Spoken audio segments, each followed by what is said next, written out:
पापमोचनी एकादशी व्रत कथा।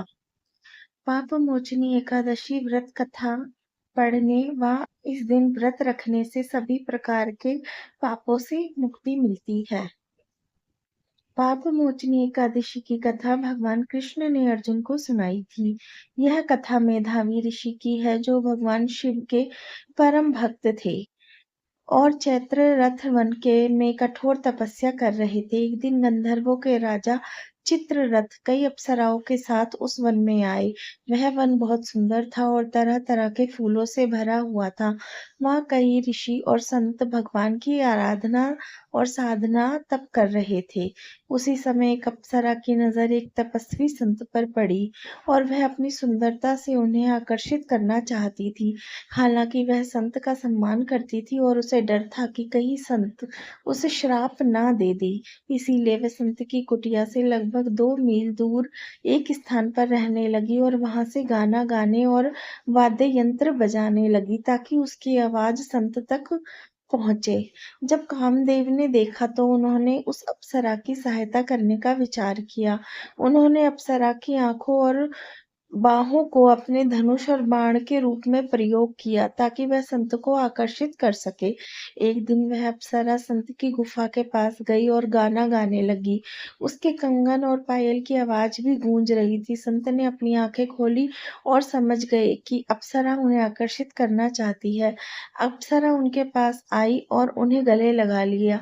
धीरे धीरे संत अपनी तपस्या भूल गए और उसके प्रति आकर्षित हो गए।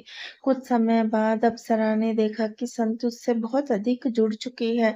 तब उसने उनसे कहा कि अब वह अपने घर वापस जाना चाहती है और उनसे अनुमति मांगी। संत मेधावी ने कहा कि तुम अभी आई हो और इतनी जल्दी वापस जाना चाहती हो, मैं तुम्हें जाने की अनुमति नहीं दे सकता।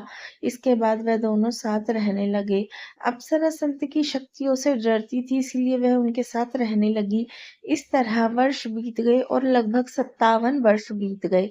कुछ समय बाद अप्सरा ने फिर से घर लौटने की अनुमति मांगी। संत ने कहा कि एक दिन और रुक जाओ, कल सुबह मैं अपनी पूजा और प्रार्थना पूरी कर लूंगा, उसके बाद तुम जा सकती हो। अप्सरा रोने लगी और बोली कि आप हर बार यही बात कहते हैं, लेकिन अब मुझे अपने घर वापस जाना ही होगा। तब संत मेधावी को एहसास हुआ कि उन्होंने अपने जीवन के इतने वर्ष इस अप्सरा के साथ बिताकर अपनी तपस्या नष्ट कर दी है। उन्हें बहुत क्रोध आया और उन्होंने अप्सरा को श्राप दे दिया कि तुमने मेरी तपस्या भंग कर दी है, इसलिए तुम भूत रूप धारण करोगी। यह सुनकर मंजू घोषा नाम की अप्सरा जोर जोर से रोने लगी और संत से क्षमा मांगने लगी।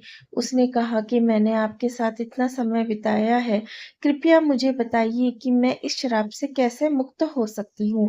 तब संत ने कहा कि तुम यदि पाप मोचनी एकादशी का व्रत रखो और उसके नियमों का पालन करो तो तुम इस भूत रूप से मुक्त हो सकती हो। इसके बाद जब संत अपने पिता के पास गए तो उन्होंने भी कहा कि अप्सरा के साथ रहने पर तुम्हें भी पाप लगा है, इसीलिए तुम्हें भी पाप मोचनी एकादशी का व्रत करना चाहिए। तब संत और अप्सरा दोनों ने पाप मोचनी एकादशी का व्रत किया जो और अपने पापों से मुक्त हो गए। मान्यता है जो भी श्रद्धा और भक्ति से यह व्रत करता है उसे पापों से मुक्ति मिलती है और भूत प्रेत बाधाओं से भी छुटकारा मिलता है। इसीलिए आप भी इस पवित्र एकादशी का व्रत अवश्य कीजिए और द्वादशी के दिन इसका पारायण करने के पश्चात जरूरतमंद लोगों को दान अवश्य कीजिए। आप आज के दिन भगवान विष्णु को पीले फूल, चंदन और धूप अर्पित करके श्रद्धा व भक्ति पूर्वक संकल्प लेकर पाप मोचनी एकादशी का व्रत कीजिए।